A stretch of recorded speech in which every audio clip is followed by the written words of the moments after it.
if you could only pick 7 exercises to do for the rest of your life, what would those 7 exercises be?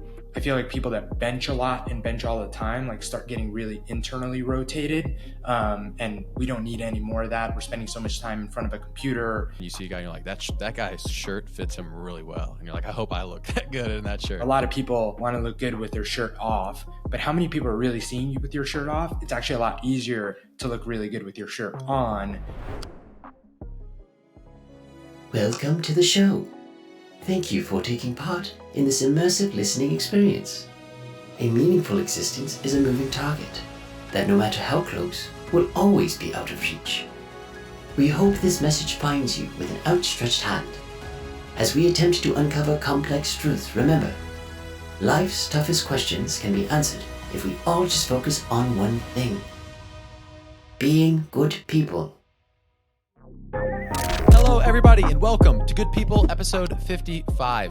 My guest today is Gabe Yanez. He is a husband, father, coach, the chief marketing officer for NCFit, and Train Hard, and the co-host of the Jason Khalipa podcast. In today's episode, I talked to Gabe about what his fitness journey has looked like over the years of his life, how his training focuses have shifted since he found out he was going to be a dad, the importance of protecting, providing, and preparedness, and all the ways to develop yourself as a person. If you guys are watching on YouTube, before the show begins, please like, comment, and subscribe, and turn on our notifications so you don't miss our weekly uploads. Enjoy the show. Welcome to the show. Thank you, man. Appreciate you having me. Yeah, absolutely. Quick story though before we get in. We've actually met. I messaged you. We met at the Two Brain coaching conference last year, and I've followed you guys obviously on social media for a handful of years. We followed the NCFit Collective for a while at the gym that I coach at, and I remember just like walking down the hallway to the bathroom, and you and MDV walked past, and I like did a double take, and I was like, I know those guys, and I was like, wait, I got to introduce myself. So it's awesome that I'm finally able to talk to you on the show. Yeah, man. Yeah, no, I'm looking forward to talking about, I know you sent over some questions, but I'm looking forward to talking about all things training, train hard, anything you want to talk about, man. Cool. I hate these first like 30,000 foot view questions. It feels very surface level, but I do think that certain guests, it's warranted. But let's just get started for me and the listener with a brief overview of, what your fitness journey has looked like, both as an athlete and a coach. Oof. Yeah. So, I mean, fitness has always been a big part of my life in that I swam from, as early as I could remember. I did the whole age group swimming thing, swam in high school, swam in college. That was essentially like my childhood was just swimming, because everything we did, the trips we took were for, different meets. The, fondest memories of college were with my swim team. My closest friends still, honestly, are guys that I swam with in college. So sport and fitness was always a big part of, everything that I remember growing up. But obviously that evolved. I found CrossFit. And I actually found CrossFit because after swimming, like honestly, many swimmers do, I kind of got into triathlon and endurance stuff. And it was kind of one of those things where as I was training for that, it was very time intensive. I was spending a lot of time, you got to swim, you got to run, you got to bike. And CrossFit to me, when I found it, just seemed like such a time efficient way of just getting a lot of really good training in. I got really strong, I got really fit. And especially in the beginning, it translated really well to performance, which was, what I was mostly concerned about then. But then, like most people, just fell completely in love with CrossFit itself. And so triathlon kind of took a back seat, and I just really enjoyed getting after it at my local affiliate. Those were the good old days of like, regionals and trying to send a team. And this was before even like the super regionals. So it was like, you still have to be pretty fit, but it was like nowhere near as competitive as it was now. You could be someone that was, pretty good at some things, and you could be like that sixth guy on a regionals team going to the Northeast. So that was kind of like the tip top of how competitive I ever was in the CrossFit space. Like I was never like an individual regionals athlete, but I did go as a team athlete in 2017. And that was kind of like as high as that went. But man, during that time, I was like all in on competitive CrossFit. Like that was, like the open was like the most important time of the year.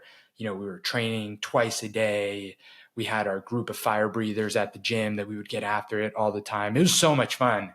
But, that was very much a different stage of my life. From there, I would say that the next kind of pivotal point in training and fitness for me was really, really getting injured, hurt my back pretty bad. So I had a really bad disc herniation, L4, L5, L5S1, which is funny. Anyone that's hurt their back, that's usually where it happens. I'm sure people are listening now like, yeah, L4, L5, L5S1. Holding their back right now. Yeah, exactly.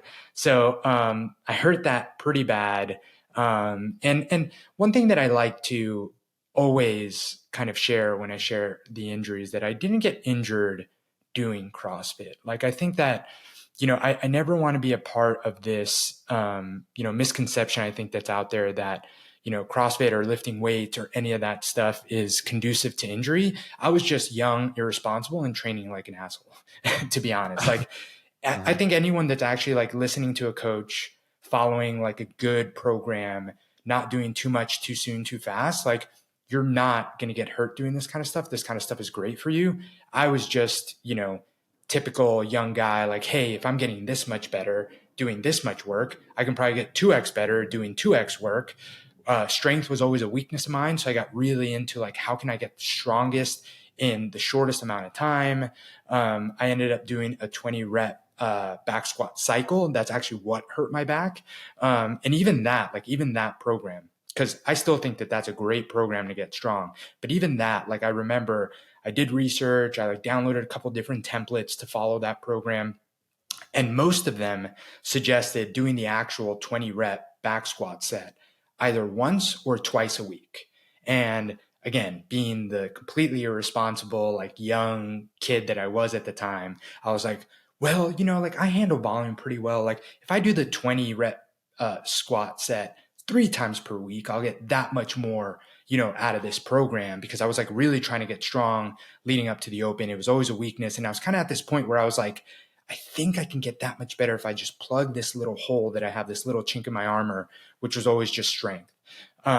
So, sure enough, I go through, almost the entire program. So I almost did all a week. So I started with 225, and I got to the point where, man, like, I did 310 for 20, which, is even now thinking back on it, I'm like, damn, that's pretty impressive. But little did I know, like, every single time I was getting under the bar for those 20 reps, like, I was just like hurting my back a little more.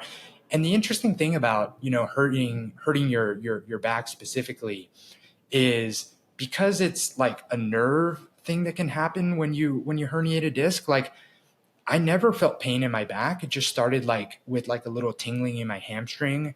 And then it started becoming like a little tingling in my calf.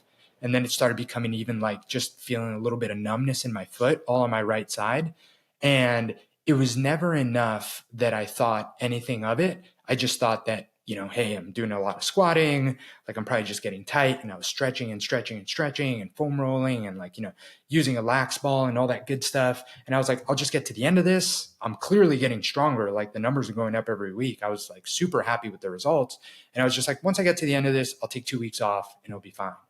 But it got worse and worse and worse, to the point where, like, those last couple weeks of it, those last sets where I was, in the 300s for 20 reps on the back squat, like, once I warmed up and once I got under the bar and I was super hyped up and I was taking my pre-workout, I didn't feel a thing, but I was getting into more and more pain afterwards, kind of once the dust settled. And once I actually was like done, and even like it actually got worse once I took that week off, because I think everything from being in this like elevated state of like stress from this training cycle, it just kind of all came down. And that's when like the real pain took over and I started getting pretty concerned. Got to the point where I got an MRI.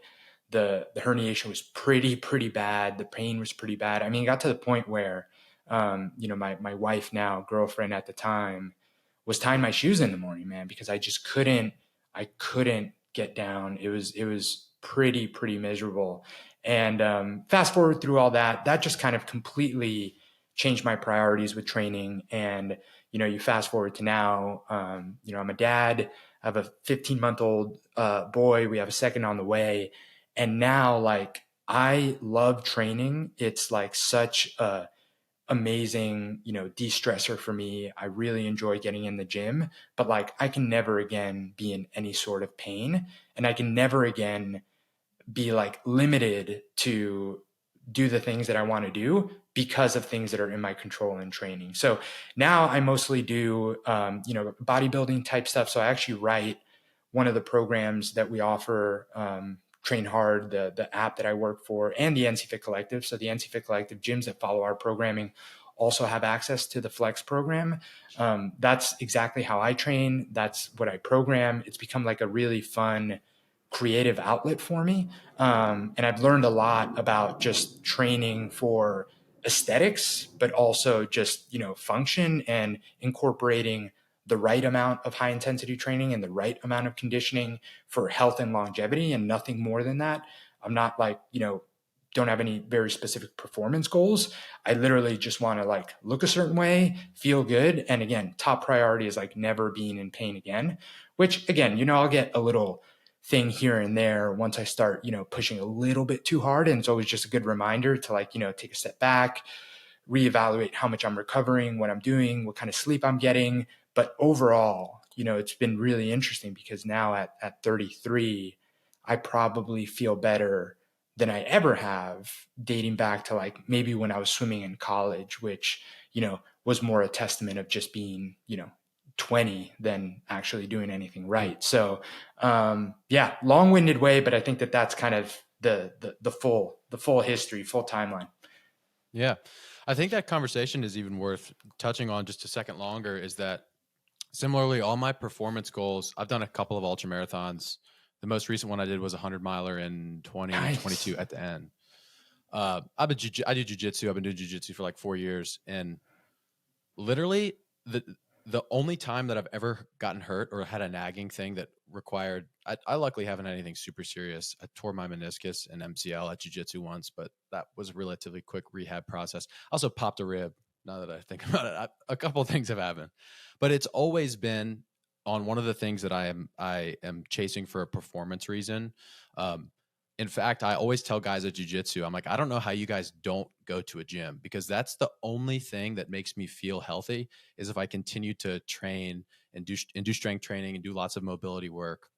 And so the people listening, most people aren't knucklehead crazy people like you and I who have these performance goals, love to train. For the average person out there that like has to convince themselves just to get into the gym 3 days a week, which is great. I think everybody should do that. You're not really going to be at a point where you can push yourself, unless you are under the guidance of horrible coaching. You're not really going to ever be at the point where you're going to push yourself that far to where, stuff like that's going to happen, where you have spinal issues or you pop a rib, etc.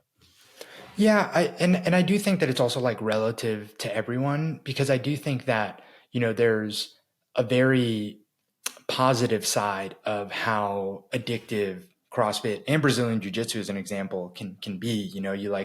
You take a sip of the Kool-Aid and you're just like, man, I got to do this every day because it feels so good, and you're getting better, and you obviously want to get better at a faster rate. And we're all impatient, whether it's performance goals or not, whether it's aesthetic goals. We want to get to that, finish line a little bit quicker.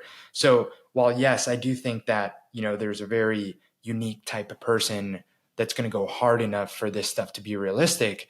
I've seen the average person get injured at the gym, and it's not because they're doing, a 20 rep back squat cycle irresponsibly and putting 300 pounds on their back and getting 20 reps done with it.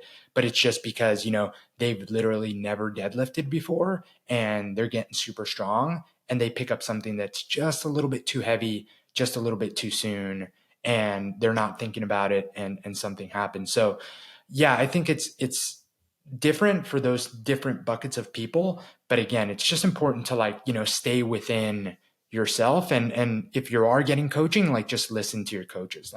Most people I think out there, I would assume listening to this podcast, are attending a gym where they have access to a coach. like, I think the biggest thing is just, those coaches are there for a reason. Like, they have your best interest in mind. And when they tell you, hey, that might be a little too heavy, or, hey, let's back off a little bit here, or, hey, today is a 4 quality day. It's not a day where we're trying to, burn the candle on both ends. If you just listen to your coach a little bit more, I think you'll be very much in the green and still progressing in the direction that you want to progress. I know you mentioned earlier that your priorities have changed, and that's been a big shift for you with your fitness or your workouts, more bodybuilding style stuff. Have there been any other underlying reasons or specific reasons that you've had a change in the way that you structure your own workouts? Yeah. So as soon as we found out that my wife was pregnant, for whatever reason, it just, I've always been athletic. I've always been, I think on the higher end like I was a good swimmer in college. I wasn't like middle of the pack. Like, I did go to a D3 school. So it's not like I was like in a D1 program big time, but I was always like better than the average of my peers from a performance standpoint. But I never felt like I looked the part as much as maybe I would have liked to. And this goes all the way back to like when I was swimming as like a little kid. For whatever reason, I remember this so vividly, man. Like, I was a young kid swimming, I was really good. And like all the other boys on the swim team, it seemed like hit puberty and all of them got 6-packs except me. And I was literally like the chubby kid on the swim team. And it's funny because thinking about it now, I guess it bothered me more than maybe I admitted it at the time. I feel like, at least how I remember it as a little kid, I leaned into that a little bit, and it was just kind of like fun. And, like I never thought that it bothered me at the time, but maybe it did. But anyway, I think that always has kind of just been something that, was an insecurity in the back of my mind that, for one reason or the other, and I don't think that this is a bad thing. When I knew I was going to become a dad, I just decided, like, what better time than now to get as jacked as possible? Like, I've always wanted to like look a certain way.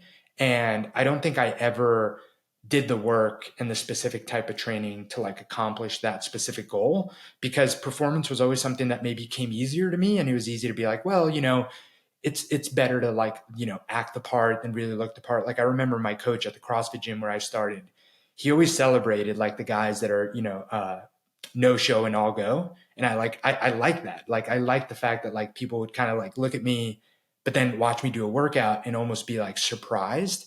But that kind of changed for whatever reason. I don't know if I can particularly pinpoint why, when I knew I was going to become a dad. And yeah, it just like aesthetics became like a thing that I wanted to focus on. And I think that it had a lot of positive effects aside from just wanting to hit that goal, because that type of training, just from my personality, I think is a little bit better, because I have to focus so much more on like, okay, I'm trying to work my lat here.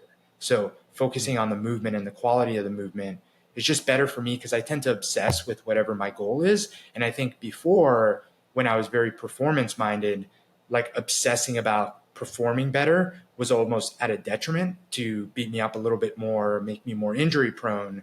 Whereas now that my goal is more aesthetic based, I think that focus, I can lean into that a little bit more. And all that means is like actually lowering the weight, being more intentional with my reps, being slower and including tempo work. So all things that naturally, I think, make you a little bit more resilient and less injury prone. Whereas when it was all performance, the obsession was go faster, like lift heavier, like take a chance, and all things that like, can put you into dicey areas if you're not careful. I have a very similar story. I understand very much what it's like to be a late developing, out of shape, teenager. I was always the chubby kid growing up. I actually got into fitness in high school. I was like 15, 16. I lost almost 50 pounds, just started going to the gym with my brother. That was like my initial, this is how I learned how to work out. It was a very unintelligent bodybuilding program. And I just did what he told me, sort of thing. And I have this almost same exact memory at my soccer tryouts. I can't remember if it was my freshman or my sophomore year, but we had to do it inside because soccer in Virginia is a spring sport, and it was February or whatever, so it was freezing out. We were playing in the gymnasium, and the coach, His name's Coach Woolley. I don't credit him enough in terms of how much he shaped me, but he was like crazy fitness workout guy. We would do these 5 mile Indian runs as like a JV soccer rite of passage sort of thing on this Civil War trail that was near our school. And he was the, front runner, did every single run and workout with us kind of guy. But it was at the end of one of the days of tryouts, and it was him and then one of the other coaches. Her name was Coach Runyon. And he came up to me, called me up, and he was giving me some feedback. And he was like, dude, I'm not going to lie. There was times when you got the ball in the middle of the pack, and I would looked over at Coach Runyon, and I was like, I have no idea how he's getting out of the middle of those guys with his physical ability. And I think I said something to him like, well, at least I was surprising to you or whatever. But I remember for weeks and weeks and weeks, I went home and I'd think about that, like, I'm definitely underperforming in this aspect. And it was always something that I wanted to change, but that was one of the reasons why I got into working out in the first place. So, the other thing that I wanted to mention there too is I can't tell you how many times I hear that with men becoming fathers. It's like as soon as I found out I was becoming a dad, there was like this flip that switched in me, whether it's work ethic or getting jacked, what have you. There's something to becoming a dad, or maybe it's knowing that there's going to be a thing that's reliant on you that just changes the way that you operate with this world. So can you talk a little bit more on that? What does that feel like? I obviously don't know what that feels like, but it's something that I think about. Like one day I'm going to have that flip switched and it's going to be different.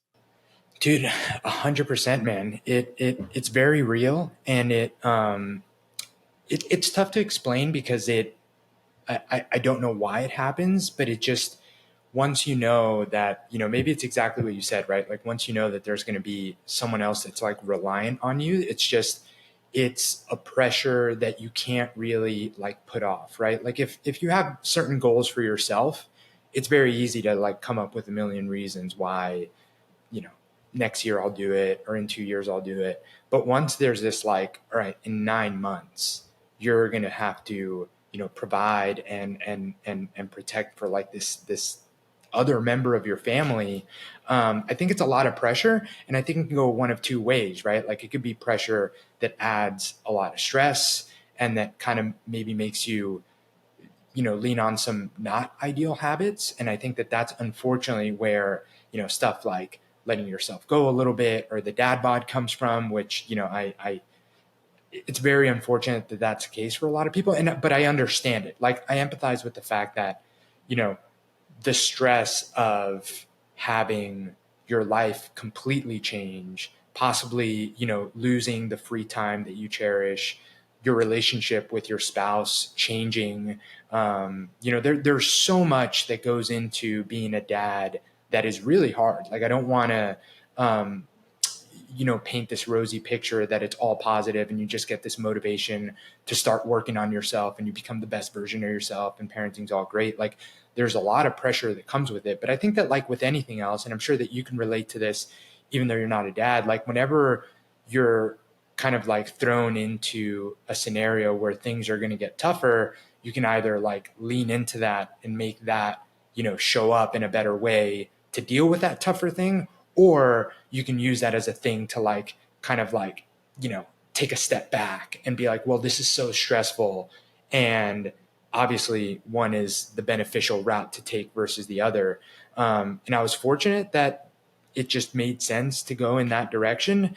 But yeah, man, I can't really explain like what that switch feels like aside from like something definitely changes once it like becomes real. Once you're like, there's a due date on the calendar, like, hey, this is happening in December. You're like, man, like I got to get myself together in 9 months. And it was very motivating for me. There was also a book that I read really early on in knowing that we were going to have a kid. And it's funny because there's so many parenting books out there that I'm sure there are a lot of good ones. But this one specifically, especially once we found out we were having a boy, it's called Raising Men. I don't remember offhand who the author is, but it's a former Navy SEAL. So I'm sure if you look up like Navy SEAL Raising Men, you can easily find it. But essentially the entire book, which was a good read just because he brought in like a lot of stories from Navy SEAL training and a lot of like, how lessons learned there can go into parenting.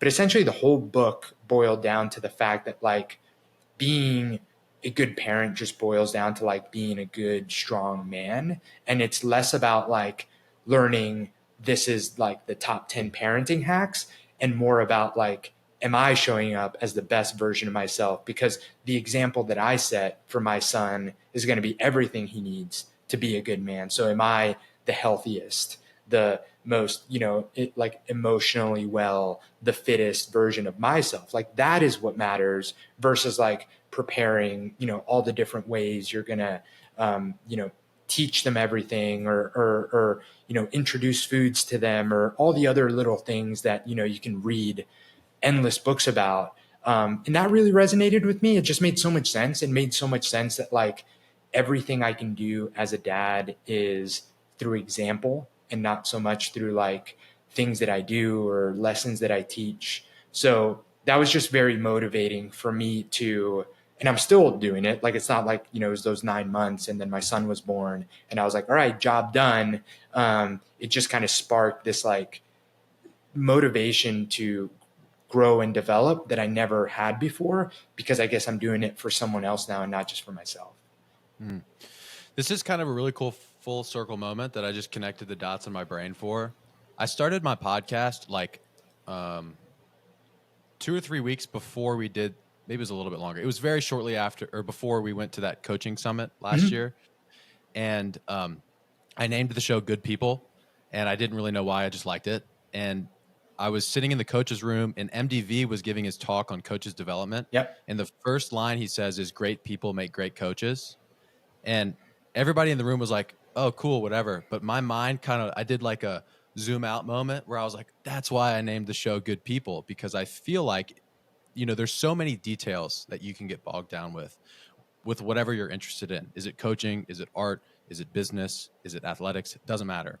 But ultimately, if you are worried about, doing a good job or being able to figure out how to make it, whatever that means for you, it comes down to whether or not you are a good person doing good work. And if you just use that as sort of your baseline of, okay, I'm doing a good job, I am a good person, I can strive to have all of these virtuous traits, all of the other stuff will kind of fall into place. Yeah, no, for sure, man. Working on yourself is the most impactful thing you can do for the people around you and even like the world at large. I think that this is something I've been thinking a lot about, and I talked to Jason on the podcast that I co-host with him, is I feel like a lot of people spend so much time and energy focusing on like the big picture problems that potentially they want to solve or feel strongly about. And while I think that some of that comes from really good intentions, I think that some of it is using it as an excuse to procrastinate on like the work you have to do in yourself. Like another thing that I forget where I read, but that I just love is like, you only have control over like the immediate like little world around you, right? Like yourself, your family, your relationship with your spouse, your relationship with your immediate family. And I think that we all have so much room for improvement in those areas. And if we were to take all our time and energy and focus on those instead of some of these like really big picture things that we might think are a big deal, the big picture things would get better on their own. I think we almost have to be a little bit more selfish in that respect, because, and this is like really cliche and cheesy, but it's true. Like, you have to put the oxygen mask on yourself before you put it on anyone else. And I think that just taking that approach of like, am I doing everything in my power to be the best, father, husband, leader at my job and all of those things. And then one layer out from that, like, am I doing the best thing for my son? One layer out from that, am I doing the best thing out for my spouse? And I would actually change the order to those. I think that, spouse comes before, for my kid. I think that you'll be much better off than focusing on those other things first. Something that I've been thinking about a lot lately is a big pet peeve of mine has always been when people say to me like, "Oh, you just wait until you're there. You'll see what it's actually like," sort of mindset. Oh man, I hate that. Yeah.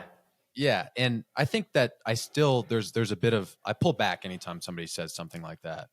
But a question that I heard on a podcast recently, I can't remember which one I was listening to, but the host had asked the guest, something along the lines of, how much of our own self-improvement do you think is the product of the amount of work that we put in and effort that we put towards it versus how much of it is just a byproduct of aging and getting older? And I personally think that both of those things are true. Like I obviously have a lot of life to live and I'm barely into adulthood, but the amount of personal growth that I've experienced in the last 4 to 6 years since I've left my house is insane, both by way of me putting in work to actually want to grow and develop and learn new things. But I do think a large part of it is due to just living longer, having more responsibility given to me, being a little bit more on my own, and seeing what I'm made of in terms of my self discipline and personal responsibility, all of these things. But this kind of goes into this same line of thinking where I was asking you about that flip that switched when you found out you're becoming a dad. I'm curious to know your thoughts on that. How much of our self development do you think is by way of our effort versus just time going on and things happening to us? How old are you, Joel? 20. I'll be 24 in a couple weeks. Oh man, so young, so young. Oh, to be young. I've never felt more old than this year. I ended up taking a PT client who's a senior in high school, and it's funny because for a long time you're just kind of like still like, I'm young, super young, and then you like spend all this time with someone that's now in high school, and I was like, man, I don't even know half of the things you're saying. The music you're asking me to play during the session, like I haven't heard of any of this stuff. Anyway, um, to go back and answer your question, I think it's obviously both, but I think that depending on what you do or what season of your life you're in, you will like learn and develop at a much different pace. And some of that is in your control, some of that isn't. So what I mean by that is like knowing that I was going to become a dad. Like I think that since that happened and it's been 2 years, I have grown so much, not just as a father, obviously, because you're kind of just thrust into that position, you have to grow, but as a professional in work, as an athlete, and how mature I am with like training and rest days and balance and patience and not trying to like immediately, reach my goal and do everything that I can to do that. Um, in my relationship with my wife and how well we communicate with each other, like everything is just, gotten so much better, so much quicker because I feel like now there's like this motivation and urgency to grow because there's this, other being that's responsible for me to be the best version of myself. So I think that, time obviously plays a role because the more time you have on this earth, the more experiences you have, the more people you meet, the more different jobs that you have, the more different roles that you take, you're going to get a lesson from all those things. The more times you fail, there's so many great lessons in failure that you take, and that's only going to come with time. But I think that, on the flip side, if you never take a chance, if you never, move out, if you never, move out of state, if you never take the job, if you never, ask the girl out on the date, if you never do those things, you can go a whole decade and it's not like the time in itself is going to make you that much wiser, that much, more of a well-rounded individual. So the non-satisfying answer is that it's both, but I think that there's definitely things that you can do to speed up that growth if you wanted to. What kind of content are you consuming?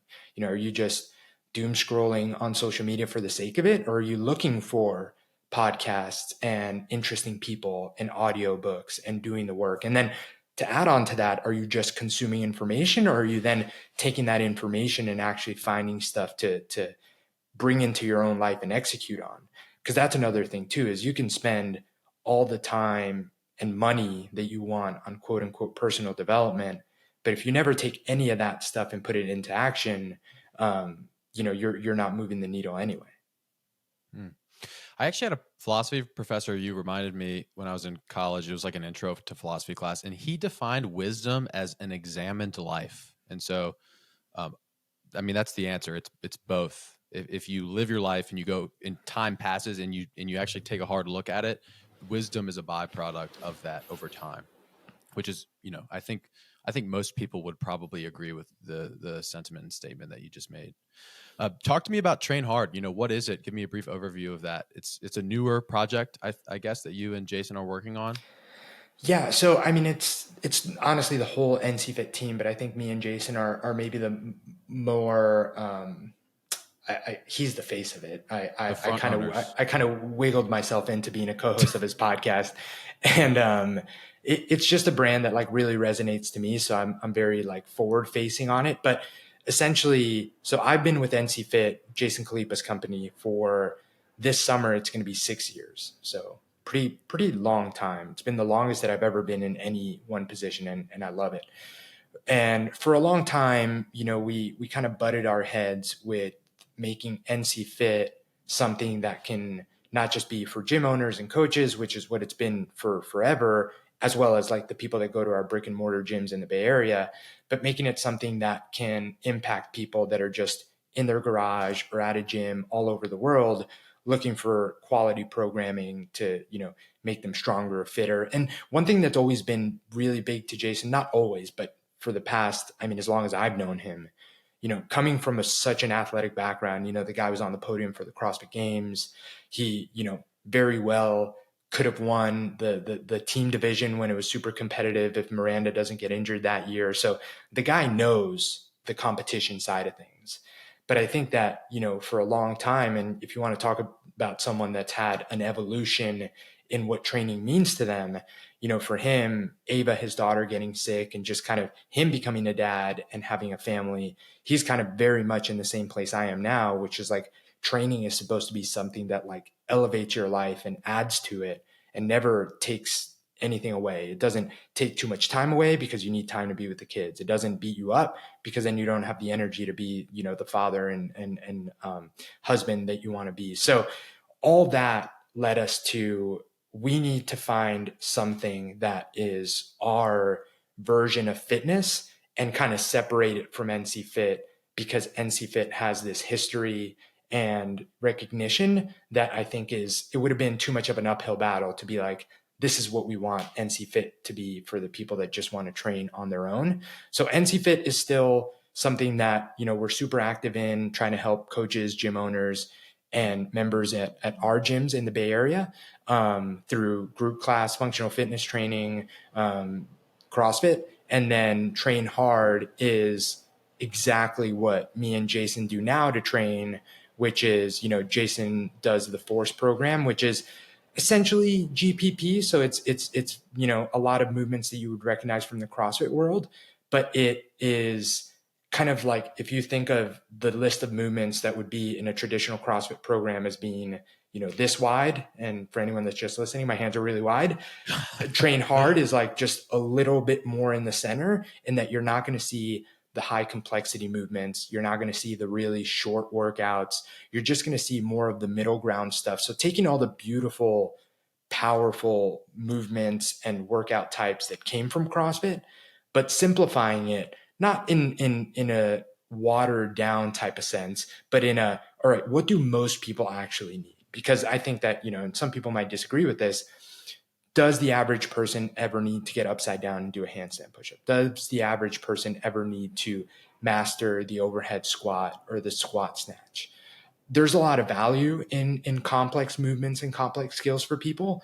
But I think that for most people that only have, potentially 3 times a week to go to the gym, there's just the amount of time it takes to really learn those skills, where you can use that to get proficient and get good exposure to just squat, press, deadlift, and then do a Metcon that's, anywhere from like 12 to 15 minutes and incorporate some moderate gymnastic skills and that stuff, is just so much more powerful and so much more worth people's time. So that's kind of the thinking that went into how me and Jason train. And then it's just taking that training and putting it into a brand and a product, our app, that people can do that exact training wherever they are. Right on. When you sort of think about, I just want to mention this too. I'm a weightlifting guy, so I totally understand the sentiment of the snatch and overhead squat stuff. I take a lot of pride in, the ability to coach those things and the ability to train people to do them proficiently. But I would totally echo those same beliefs that, they are very complex, and the general person looking for a great workout probably doesn't need to snatch or clean and jerk for that matter, very heavy. A question that I'm excited to ask you, and I haven't asked any fitness people this before, but I think I'm going to start doing it. But if you could only pick 7 exercises to do for the rest of your life, what would those 7 exercises be? Oh man, I feel like I have to write them down so I can see them. So I think that 7 exercises is plenty, and that's nice because you can hit all your basic movement patterns. So as long as you're squatting, pressing, hinging, and pulling, that covers most bases. And then I would include so for the squat, I would say front squat. If we're going like specific movements, even front squat or like a kettlebell squat, from my back injury, the like risk to benefit ratio of loading your spine with something on your back versus having it, in front of you in a place where it's not loading your spine the same way. And it's also like really challenging your anterior core to like stay more upright. So I would go front squat. I would go, honestly, probably shoulder press, even though I love to bench press, just because I feel like people that bench a lot and bench all the time, like start getting really internally rotated. And we don't need any more of that. We're spending so much time in front of a computer, in the car, like we're plenty internally rotated. So I think opening that up and making that a strict press. So I'd go front squat, strict press, sumo deadlift. Just because I think that for most people, the range of motion that you need to like do a conventional deadlift, again, if we're just talking risk reward ratio here, I would make that the hinge movement. And then for pulling, whether it's a pull up or a ring row, I think that's great. And that leaves us 3 movements. So then definitely running would include that. I think I would go bar dip because it's it's the squat of the upper body. And then lateral raises because people need more delt work. It's funny. We just talked about this on the podcast with Jason, and I brought up lateral raises just because aesthetically speaking, a lot of guys are chasing a very specific aesthetic, and they're doing so by doing like a lot of arms and chest, which I think is great. But what you don't realize is that you can get away with not so, how do I say this? You can get away with a lot more if you have broad shoulders. So if you have broad shoulders and you have more of that, like back, upside down triangle look, you can get away with a less defined, possibly chest and arms. But I think a lot of people ignore working their shoulders as much as they should. They're just benching and bicep curling all the time, which isn't actually going to give you the aesthetic that a lot of guys I know are looking for. So because of that, I'll add the lateral dip. So my official list: front squat, shoulder press, sumo deadlift, pull up, running, dips, and lateral raises. Right on. I had a buddy in high school who he was a great bench presser. I mean, we were probably like 16, and he was repping out 185. He was this barrel chested guy. Yeah. And he always said, he was like, I just want to make sure that my chest stays bigger than my gut, so that way my shirt always falls over and you can never see like my belly button hanging out of it. So it sounds like the lateral raise is the same thing. Same idea, man. If you're like trying to look really good in a t-shirt, Marcus Philly posted something the other day that I thought, gave me a chuckle, and I like a lot of the content he puts out. But he was like, a lot of people, quote unquote, want to look good with their shirt off. But how many people are really seeing you with your shirt off? It's actually a lot easier to look really good with your shirt on. And that goes back to the basics of like, just working on your shoulders, having kind of like a broad upper body. He was saying it kind of in a joking manner, but I think there's some truth to it. Yeah, for sure. That's so funny. I feel like every guy too listening, like, how many times are you out eating somewhere and you see a guy and you're like, that guy's shirt fits him really well. And you're like, I hope I look that good in that shirt. Exactly. Yeah, man. Dude, if you can fill out a shirt, that's like 90% of the battle for sure. In regards to the train hard stuff, I understand you guys have a very, the foundation of it is much in line with what we were talking about earlier, protect, provide. I can't remember what your third, pillar or whatever you guys would call it, core value would be. Maybe touch a little bit on that. Is that kind of what you were alluding to earlier, where you wanted to make this separation from the stuff that you were previously doing with NCFit because these new values were sort of defining the way that you two were exercising? Yeah, so it's train, protect, provide, and the reason that those are kind of the pillars of the brand is because it's everything that we think encapsulates what, like, me, Jason, and everyone else that makes up this community, honestly, like value and what we're trying to do. And train is like super straightforward, right? Like we train, we get in the gym. It's the one thing that's in our control to make sure that we can show up and be fit, healthy individuals so that we can be the best husbands and fathers that we can, wives and mothers as well. Like we're a very, like, we lean into the dad stuff a lot just because me and Jason are dads and it tends to be just a more masculine brand. But one thing that I've actually been surprised about is how many women like are on the app, love the app. I think that it's been very cool to see because I think that a lot of like fitness for women specifically tends to like water down the fitness element a little bit. And I think that there are a lot of moms out there that are absolute badasses and go-getters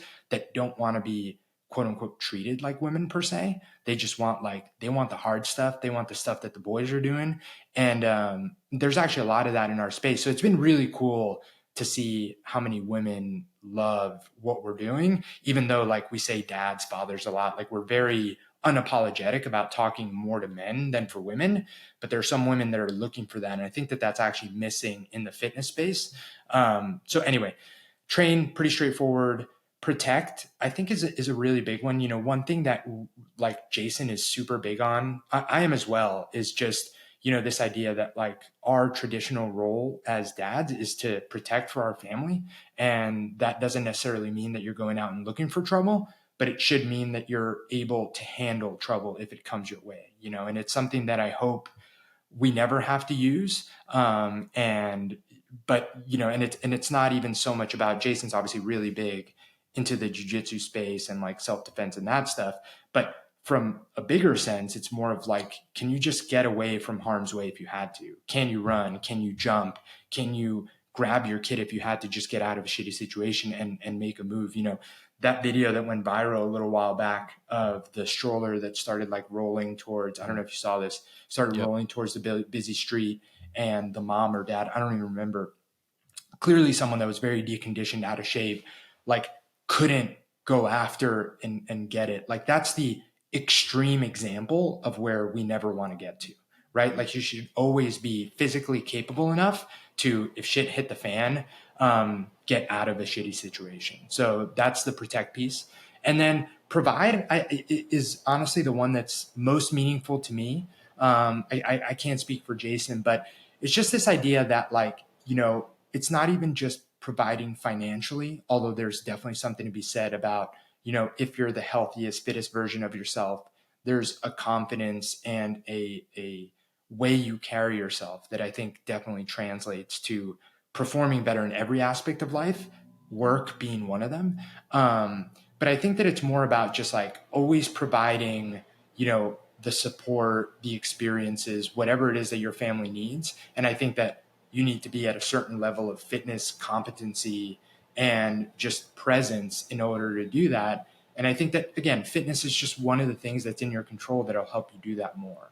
So that's what we're trying to do, man. We're trying to get a group of people together that resonates with, that want to be protectors, want to be providers, not so much in like this traditional narrow sense of, hey, I can fight, or hey, I can make a lot of money, but more in the sense of, I'm a very capable human being and I'm there for my kids and my family no matter what.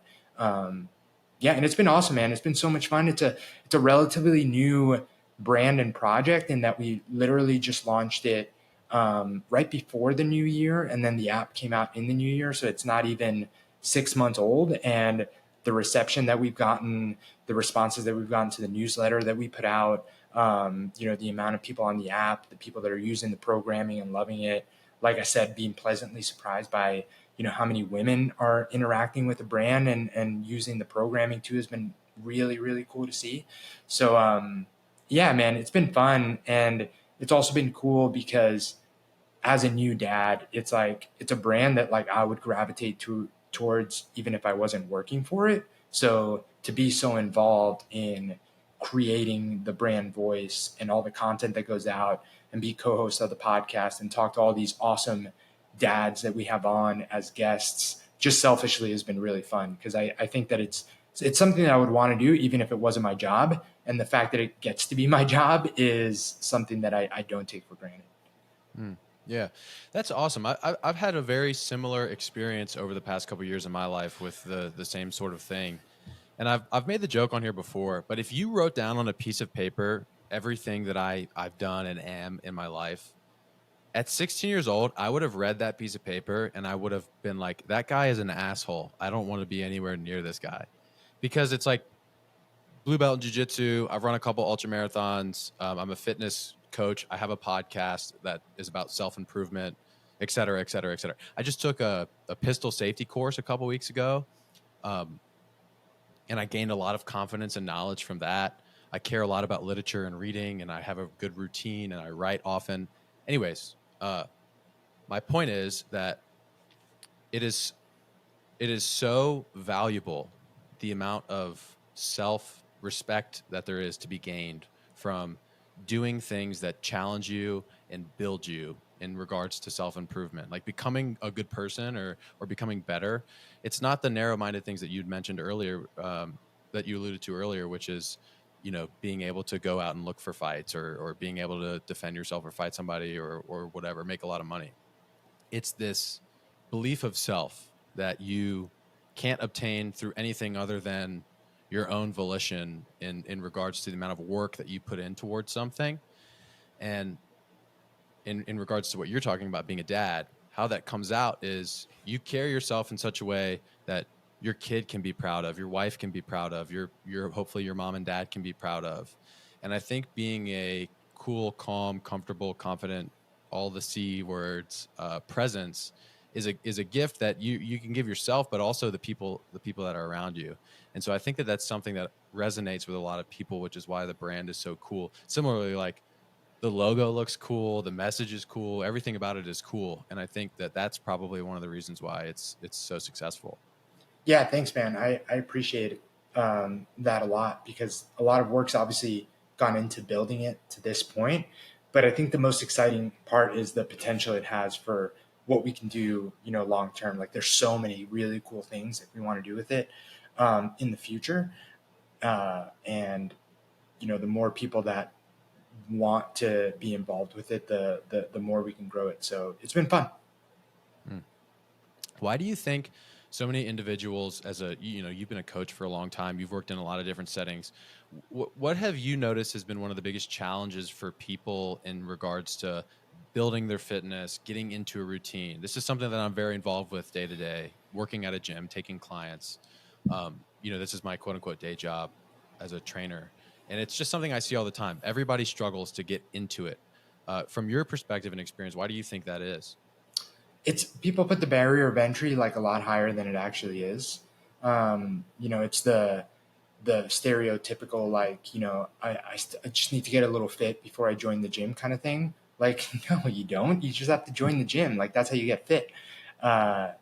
It's just people have this vision. Many people have this vision that, like, starting a fitness routine means, getting to the gym for an hour 3 times a week. Whereas, them walking after, a 10-minute walk after lunch twice a week would be a huge step in the right direction and would actually solve a lot of problems for them and would snowball into them wanting to do more. Like 2 walks after lunch for 10 minutes turns into 3 walks, turns into 4 walks, turns into, now I'm going for a run on the weekends, turns into now I am going to join a CrossFit gym because it's going to help my running, turns into like you've completely changed your life and made a 180 in 60 days. But the problem is that people think that it's not even worth starting if you're not going to join the gym tomorrow or start a fitness plan plus a diet plan plus clean up your sleep, plus cut out all sugar. Like people set this arbitrary barrier of what it means to quote unquote get in shape or take your fitness seriously that they never start. Because it also like seems I get that it can seem almost embarrassing, like how low the barrier of entry is to actually make progress. Like, wow, like me walking is an improvement from where I am now. Like, yeah, it is. And I think that it's tough to be humble enough to just like take that as a win versus like try and make it this like I need to completely change my life, otherwise it's not worth it. Miranda at Street Parking, a brand that I look up to a lot. I think she's done such great work with that brand. Her big thing is something is always better than nothing. And I think that in itself is what people need to like really, really, take to heart. Is literally you can right now get on the floor if you haven't been doing any fitness and give me a max set of push-ups and some air squats. And that's a huge win if you've been really struggling to get back into it. Like it doesn't have to be that you have to wait until your life is like convenient enough for you to start going to the gym 5 times a week again. And I know that's where a lot of people get stuck. So yeah, I think it just boils down to that, man. I think it's like set your win low enough so that you can actually accomplish it and then go from there instead of making it this thing that seems like such a big jump that you feel like you can never do it. Yeah, I think that's really sound advice.